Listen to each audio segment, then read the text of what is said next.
12 regras para a vida. Um antídoto para o caos. Regra número 11. Não incomode as crianças quando elas estão andando de skate. Oliver Talk. Bem-vindo ao seu podcast de hoje. Enjoy! Eu sou o Andreas Barreto e seja bem-vindo a mais um Oliver Talk. Hoje, finalmente, ansiosamente, de maneira extremamente aguardada, continuamos a série sobre 12 regras para a vida. E antes de começar, não se esqueça de assinar agora o podcast Oliver Talk no Spotify, no iTunes, no SoundCloud e no Deezer, ou no seu aplicativo de podcast favorito da Google Play ou da Apple Store. Caso esteja ouvindo pelo YouTube, não se esqueça de se inscrever no canal e ativar o sininho para as notificações. Não se esqueça também de visitar o nosso Apoia-se, apoia.se/OliverTalk. Se você quiser nos apoiar, contribuir financeiramente aqui conosco, com a nossa causa, você pode contribuir a partir de R$10. Não se esqueçam de fazer essa visita e contribuir caso julguem merecido. Então, hoje, finalmente, aqui estamos retomando a série 12 Regras para a Vida. Falta apenas o podcast de hoje, com a regra número 11, e o próximo, sobre a regra número 12, e aí a gente encerra esta série, pelo menos no que diz respeito especificamente às 12 regras, e sempre lembrando aí aqueles que ainda não sabem, ainda não tomaram conhecimento disso por outras fontes, está gravado já o curso sobre Jordan Peterson. O curso se chamará Jordan Peterson, entre a ordem e o caos na civilização ocidental. Vai ser um curso de 4 aulas. As 4 aulas totalizam quase 3 horas de curso. Acredito que todos aí que acompanharam a série e gostaram, que têm interesse em Jordan Peterson, vão aí encontrar considerável valor neste curso. Aguardem aí para maiores novidades. Então, é isso, minha gente. Nesta retomada, até por ser, nesse episódio de hoje, existe um valor maior nisso, porque a gente está retomando aí, né? A gente está voltando de 2 semanas de pausa nesta série, e a última regra, então, foi a regra 10, seja preciso no que diz, e houve uma daquelas interações interessantes, uma daquelas interações que vale a pena a gente mencionar aqui, a respeito da minha interpretação, daquilo que eu venho fazendo para cada uma dessas regras. E aqui só um pequeno recadinho, né, um intervalinho dentro do intervalo, porque ainda isto é um pequeno intervalo. Às vezes, quando a gente dá esses recados, algumas pessoas reclamam, você só começou o podcast no minuto 5, 7, não sei o quê. Gente, isso faz parte, isso daqui já é o podcast, isso serve para você, primeiro, dar uma relembrada no que foi a regra anterior. Não necessariamente as pessoas ouvem, né, exatamente, a pessoa acabou de ouvir a regra 10 e agora está ouvindo a regra 11. De repente, a pessoa ouviu a regra 10 quando ela saiu, e isso foi há 2 semanas atrás. Então, é bem-vindo, é válido relembrar, retomar aí, e também ter esse feedback que eu já falei desde o princípio, né, desde que ele ocorreu pela primeira vez. Eu disse que essa relação entre os ouvintes e a série, o podcast aqui, o Oliver Talk, isso é muito bem-vindo, muito, muito válido. Então, assim, sinto muito aqueles que não encontrarem nenhum valor nessa intervenção, mas essas intervenções, elas têm que existir. Então, logo que a regra 10 foi colocada no ar, a Camila, que é ouvinte assídua do Oliver Talk e daqui da série sobre o 12 regras, ela fez uma observação que eu acredito que vale a pena a gente fazer o feedback. Então, a regra 10 diz para você ser preciso naquilo que você diz.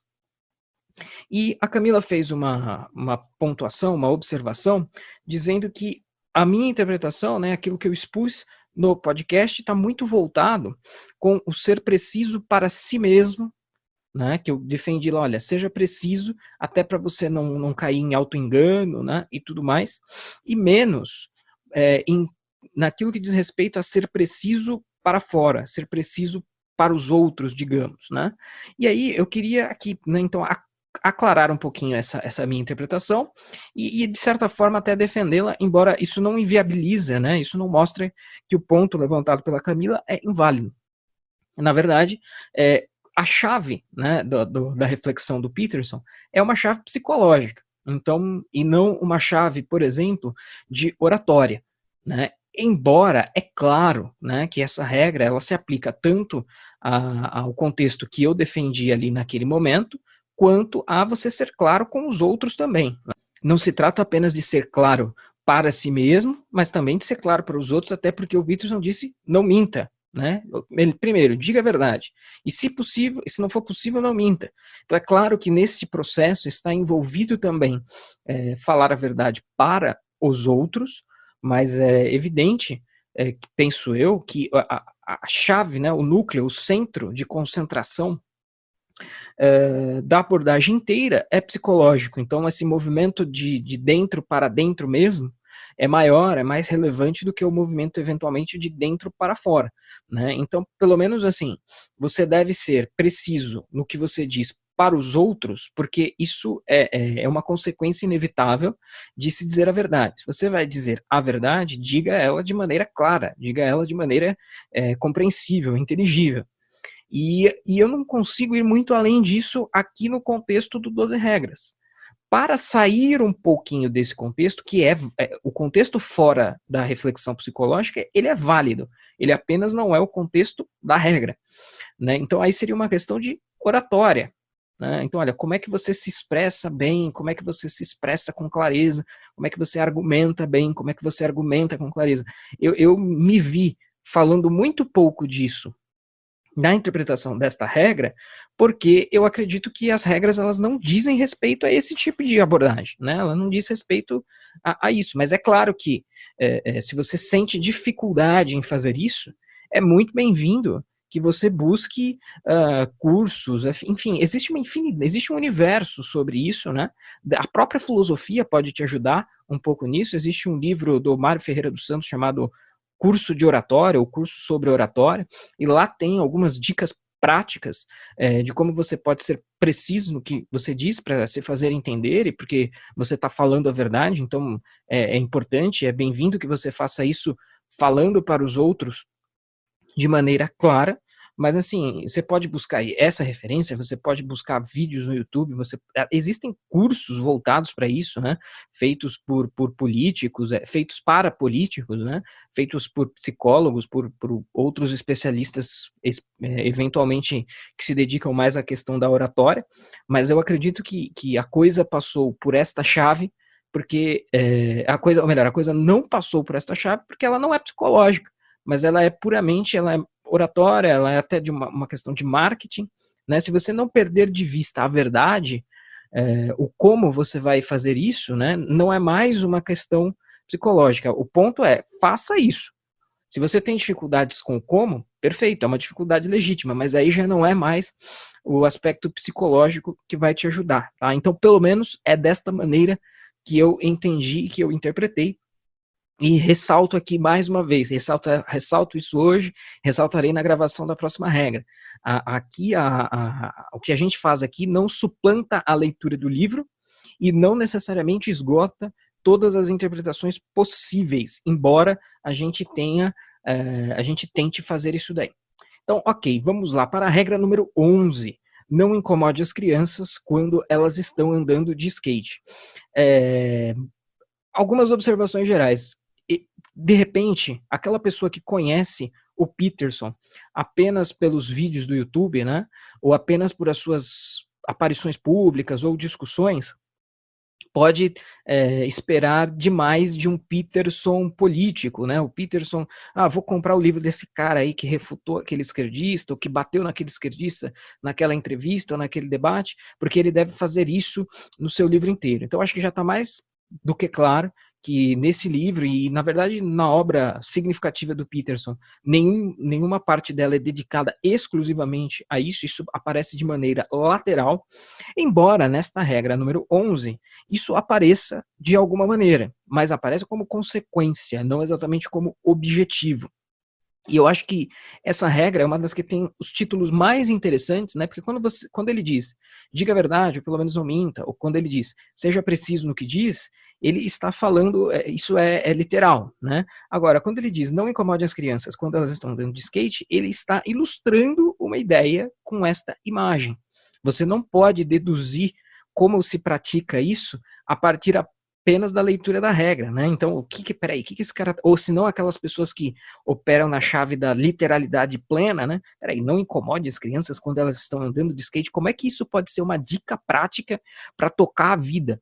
Isso é muito estranho, né? É claro, você precisa ler e ver o significado que tem por trás desta ilustração, né, desta imagem. Então, o Peterson está falando do que exatamente? Ele expõe isso no começo da regra, mais uma vez ele repete aquele movimento que eu já anunciei em podcasts anteriores, de fazer o quê? Começar a regra a partir de uma ilustração da sua experiência pessoal. Né? Então, e essa é uma das razões pelas quais eu dirijo mais ou menos, dirigir, né, esta série mais ou menos da mesma maneira, porque isto é realmente válido. Então, o nome dessa regra, né, o título dessa regra, se deve a uma situação de experiência pessoal dele quando ele observava garotos andando de skate lá num determinado lugar, numa determinada cidade em que ele vivia, em que ele morava, e depois de um certo tempo lá, os administradores, né, a prefeitura, enfim, eu não me recordo 100% do exemplo, mas você tinha lá partes de concreto que serviam de suporte ali para as manobras do skate, e num determinado momento aquilo ali colocaram ali uma espécie de travas, né, colocaram ganchos que impediam que aquelas manobras fossem praticadas ali. E isso deu margem, né, para o Peterson fazer essa regra e para puxar a reflexão para algumas outras coisas, inclusive tópicos políticos ideológicos que eu já vou abordar daqui a pouco, né? Então é interessante. Não tem como você realmente praticar a regra 11 sem você ler o texto da regra 11. Como eu já disse também, para fazer esta série aqui, eu fiz 2 vezes a leitura do livro. Eu li o livro uma vez, para o meu conhecimento pessoal, e para gravar todas as regras de todos os podcasts, eu reli. Então, eu estou basicamente relendo o livro, porque agora eu releio com a responsabilidade de selecionar as informações principais e transmitir com o máximo possível de clareza para os outros o que elas querem dizer, né? E encaixar isso em exemplos de experiência pessoal, de maneira que cada um possa fazer isso também. Essa é uma regra interessante nesse sentido, porque ela é uma regra muito longa, né? Então, quando eu fui reler aqui, eu falei, caramba, é uma regra bem extensa, acho que tem 50 páginas, só a regra 11, né? Eu pensei no tempo que isso ia me tomar e no cuidado redobrado, porque, olha, isso é um indicativo de que tem muitas informações aí para serem extraídas e selecionadas e transmitidas. Mas, na verdade, eu acho até que esse podcast vai ter uma duração relativamente curta, porque a mensagem dele está ilustrada de uma forma bastante clara e não tem muito o que ficar se estendendo. O texto decorre depois em cima de exemplos importantes, exemplos sérios, que eu vou pontuar aqui.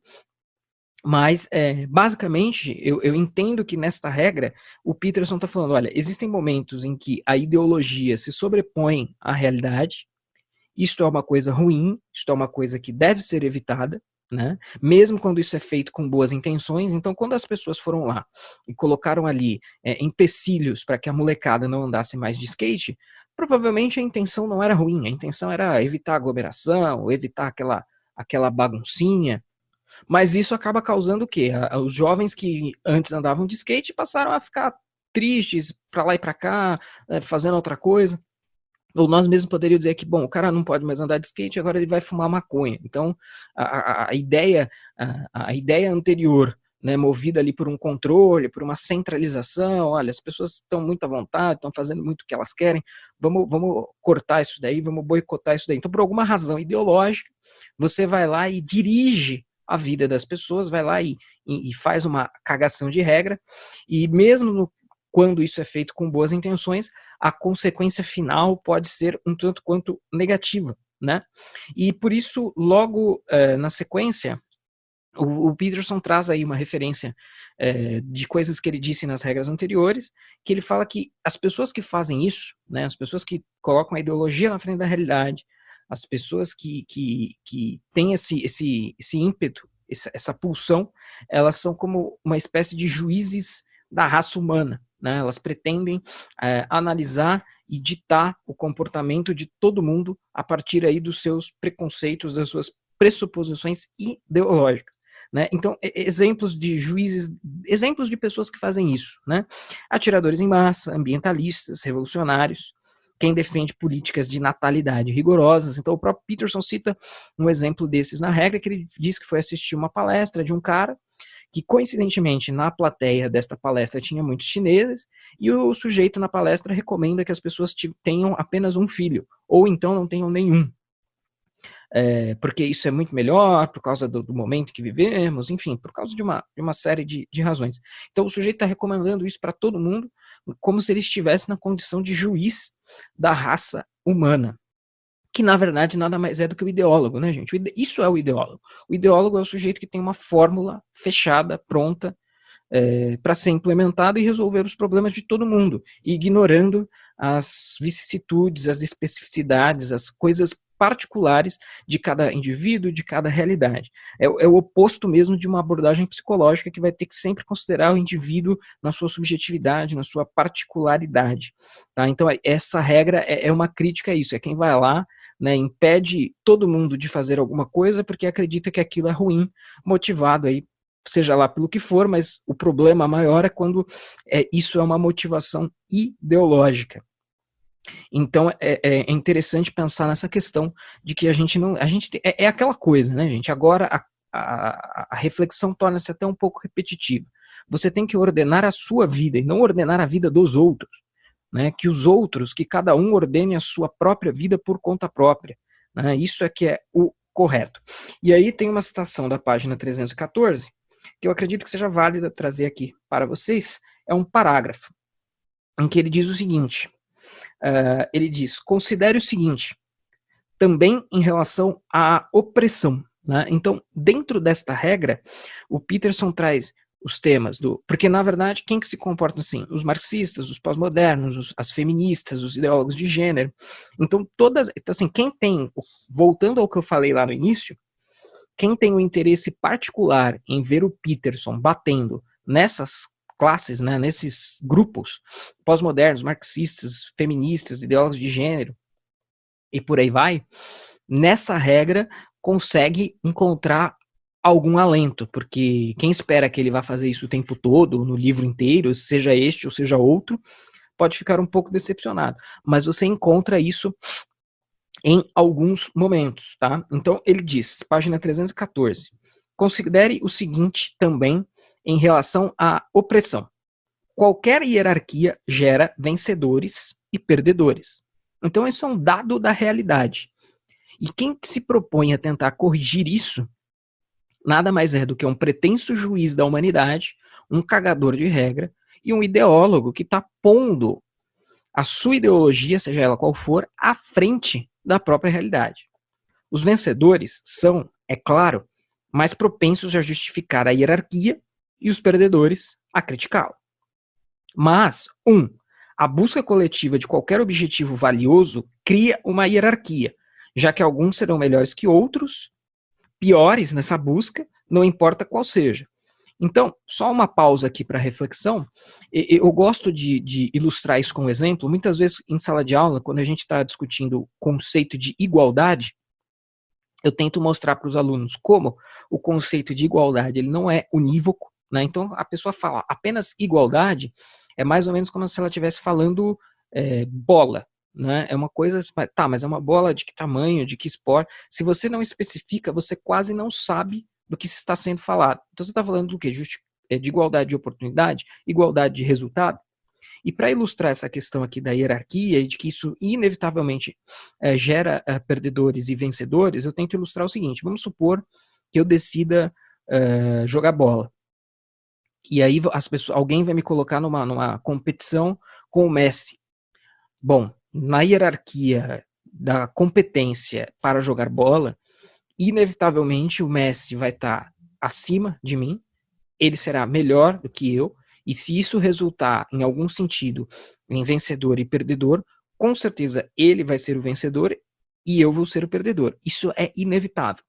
Então, o máximo que a gente dá para fazer, e isso é um traço do pensamento do Peterson, que ele frequentemente expõe nas suas entrevistas, o máximo que dá para a gente fazer, se a gente for falar de igualdade, é oferecer igualdade de oportunidade. Né? Não vou entrar aqui no mérito se isso realmente é bom, se isso realmente é o mais justo e o mais correto, mas é o justo e o correto, né? Mas o que a gente pode fazer é o seguinte, olha, eu e ele vamos jogar a bola no mesmo campo, a bola vai ser idêntica, e, bom, basicamente eu tenho duas pernas, ele tem duas pernas, e basicamente é isso.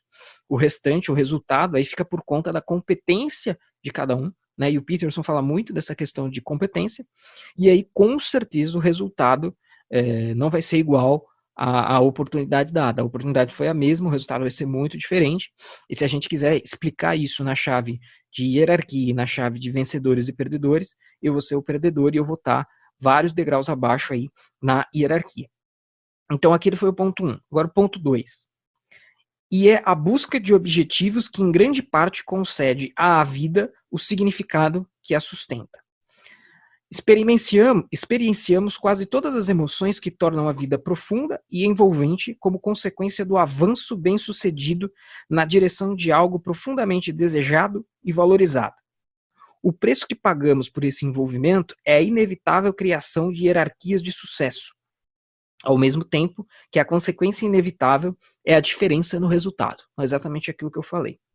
A igualdade absoluta, portanto, exigiria o sacrifício do valor em si, e assim não haveria nada por que valesse a pena viver. Então, se a pessoa quer obter igualdade de resultado a qualquer custo, ela é um ideólogo da igualdade, e dentro desse exemplo que foi dado, para que numa competição entre Messi e eu, no que diz respeito a jogar bola, só se você amarrar duas pedras extremamente pesadas nas duas pernas, dos dois braços do Messi, se você cortar as pernas dele, se você dopar ele antes, aí talvez consiga se exibir, se chegar a um resultado igualitário.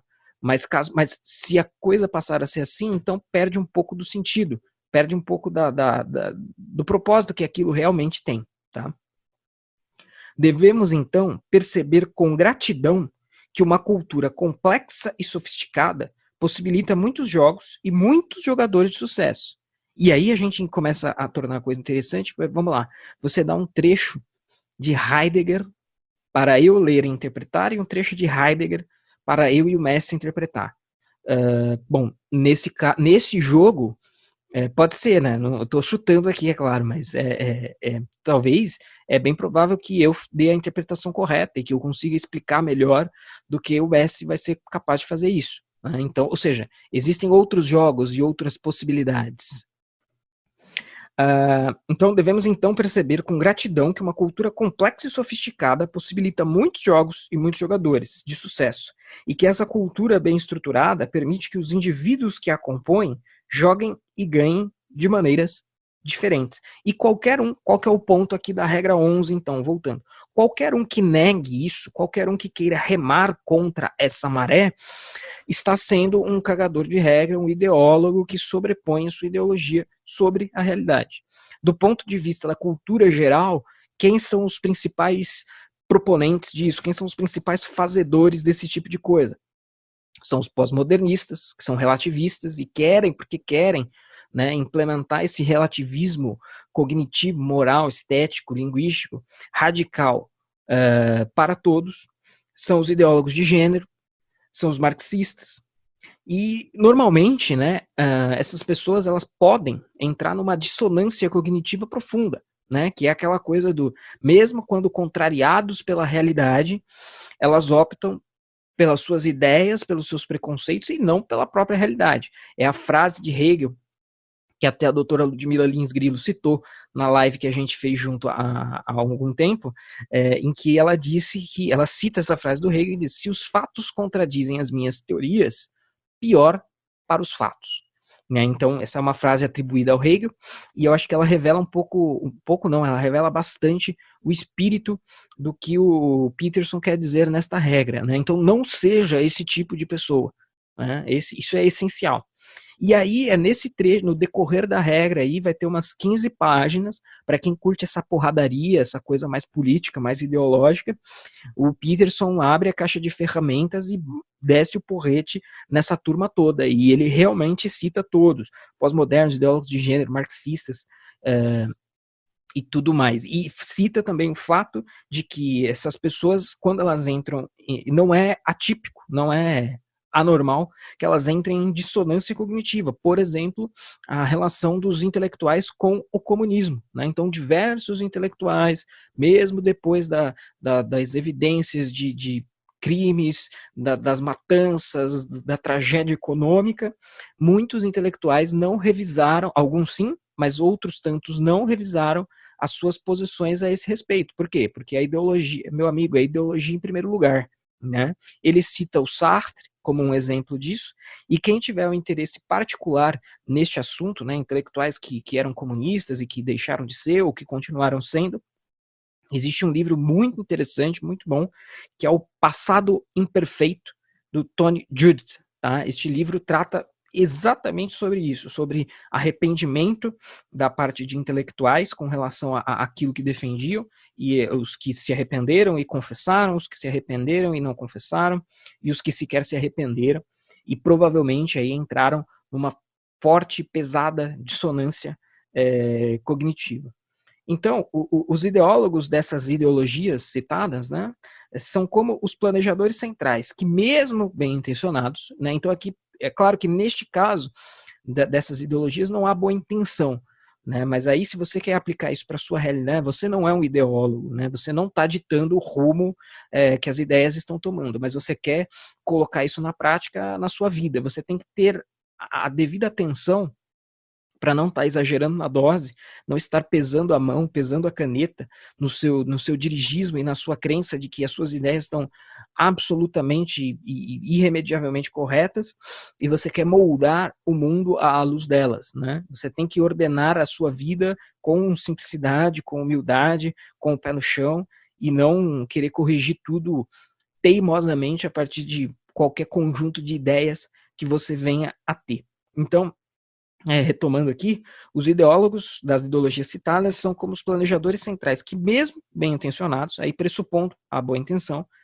previnem garotos de andarem com seus skates, né? Então não faça isso com os outros, não faça isso consigo mesmo, né? Se necessário for, revise as suas ideias e não banque aí o planejador central onisciente, nem para si, nem para os outros. Isso, né, quem age dessa maneira, né, gera um efeito global ruim, né? Então, no exemplo, então você tinha lá uma molecadinha que andava de skate. De repente eles faziam barulho, atrapalhava ali um transeunte, mas quando eles foram proibidos, né, quando vetou-se a possibilidade de que eles andassem de skate, 3 foram para lá e ficaram tristes, 3 foram para lá e foram ficar no celular o dia inteiro, e 3 foram fumar maconha. Pô, a consequência global dessa cagada de regra aí, ela é muito mais negativa do que deixar os caras lá, né? Então, tá bom, se ele tá lá, tá bem, não tá fazendo nada que fuja do permitido e do normal, não queira reinventar a roda à sua imagem e semelhança, né? Quem é você para fazer isso? Então, isso acaba sendo prejudicial a todos, né? Do mesmo jeito que o feminismo é prejudicial a homens e mulheres. Então, agora a gente volta um pouquinho para esse plano mais amplo e mais do tamanho da cultura como um todo, da cultura em geral, né? O feminismo, ele não é uma ideologia que prejudique apenas as mulheres, mas ele prejudica todo mundo. A consequência global é negativa para todos, homens e mulheres. Aí o Peterson coloca lá, assim, nessa regra casam-se várias das suas reflexões, né? Então ele vai falar, existe uma hierarquia, existe a realidade em si mesma é hierárquica, e dentro dessa realidade hierárquica, homens tendem a ser provedores, ordenadores, e as mulheres tendem a ser mais no aspecto sentimental, e elas buscam nos homens nortes de ordem e nortes de manutenção, de provimento. E aí o que acontece? O feminismo há anos e anos, há décadas e décadas, está dizendo que essas características, essas virtudes, esses valores tradicionalmente admitidos como masculinos por toda a história, isso está sendo vilipendiado, isso está sendo criticado, os homens estão deixando de ser assim, e isso prejudica a todos, mulheres e homens, porque os homens não conseguem se relacionar com as mulheres não encontram mais aquilo que elas naturalmente buscam, e todo mundo sai perdendo na história. Ninguém consegue encontrar aquilo que busca, aquilo que deseja. Então, mulheres procuram certos conjuntos de coisas e características, homens procuram certos conjuntos e características, e eles não estão encontrando mais. Então é um jogo de perde-perde, sai ruim para todo mundo, né? E o Peterson dá vários detalhes disso na regra, né? Então, por exemplo, ele cita: mulheres tendem a procurar homens de uma condição intelectual e financeira maior que a delas próprias.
Oliver Talk.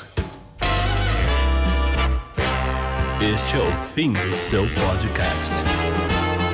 Muito obrigado.